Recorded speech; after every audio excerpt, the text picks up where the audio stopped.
अनुराधा वैदिक एस्ट्रोलॉजी में आप सबका अभिनंदन। आज हम बात करते हैं गुरु की दृष्टि की। यदि गुरु तृतीय भाव में विद्यमान हो तो वो किन किन भावों को दृष्ट करता है और इसका क्या असर होता है।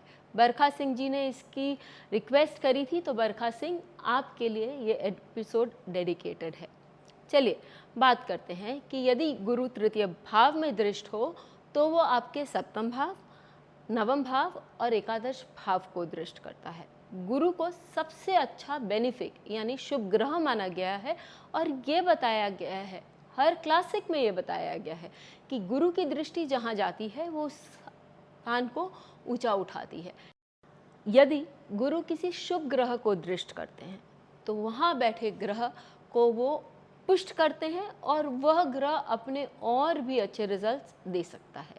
यहीं यदि कोई दुष्ट ग्रह उस भाव में बैठा हो और गुरु उसको देख रहे हो तो उस दुष्ट ग्रह के जो पापी गुण होते हैं वो कम हो जाते हैं और वो दुष्ट ग्रह भी अपने कुछ अच्छे गुण देने में समर्थ होता है। तो गुरु की एक क्वालिटी होती है कि जहाँ देखे वहाँ उस जगह को और भी अच्छा बनाने की क्षमता वो रखता है, चाहे वो ट्रांजिट में हो या चाहे वो नेटल चार्ट में हो। यहाँ हम नेटल चार्ट की बात कर रहे हैं और गुरु के तृतीय भाव में विद्यमान होकर सप्तम, नवम और एकादश भाव पर दृष्टि की बात कर रहे हैं।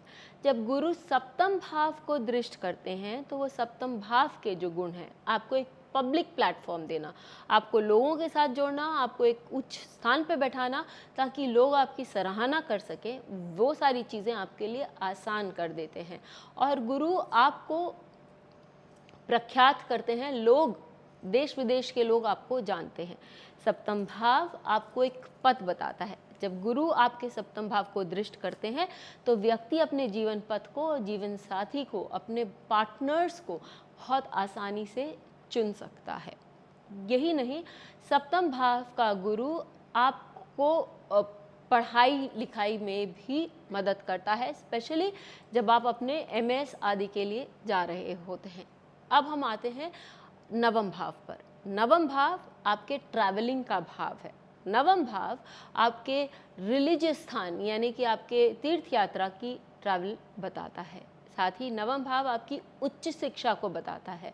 नवम भाव पराविद्या को बताता है, वो विद्या जो कि आपके एडुकेशन या हम कहें कि आपके जो रोज की जो चीज़ें हैं उससे हटकर, जब आप भौतिक ज्ञान से हटकर आध्यात्मिक ज्ञान की ओर बढ़ते हैं तो वो नवम भाव आपको दिखाता है। स्पेशली यदि ये नवम भाव आपके किसी जल स्थान का से जुड़ा हो या जल तत्व से जुड़ा हो। फिर नवम भाव आपको सही और गलत की पहचान करना भी बताता है। नवम भाव यदि गुरु से दृष्ट हो तो व्यक्ति जो है वो लोगों का बहुत अच्छा मेंटरशिप कर सकता है, लोगों के लिए वो स्वयं बहुत अच्छा गुरु बन सकता है। अब बात करते हैं जब गुरु नवम भाव पे दृष्ट करते हैं, क्योंकि काल पुरुष कुंडली के नवम भाव के गुरु स्वयं स्वामी हैं, तो वो इन सारी चीज़ों को बहुत अच्छे से व्यक्ति के सामने ला के खड़ा करते हैं, उनके जीवन में ये सारी चीज़ें उजागर करते हैं और व्यक्ति ये सारी चीज़ें करता हुआ बहुत खुश महसूस होता है। लास्ट हम बात करते हैं एकादश भाव की। एकादश भाव आपके रेगुलर इनकम को बताता है, वो आपके नेम और फेम, आपकी ख्याति कितने दूर तक पहुँची है, आप कितने बड़े एसोसिएशंस बना सकते हैं या आप कैसे एसोसिएशंस में बुलाए जा सकते हैं, किन एसोसिएशंस के साथ आप जुड़ सकते हैं।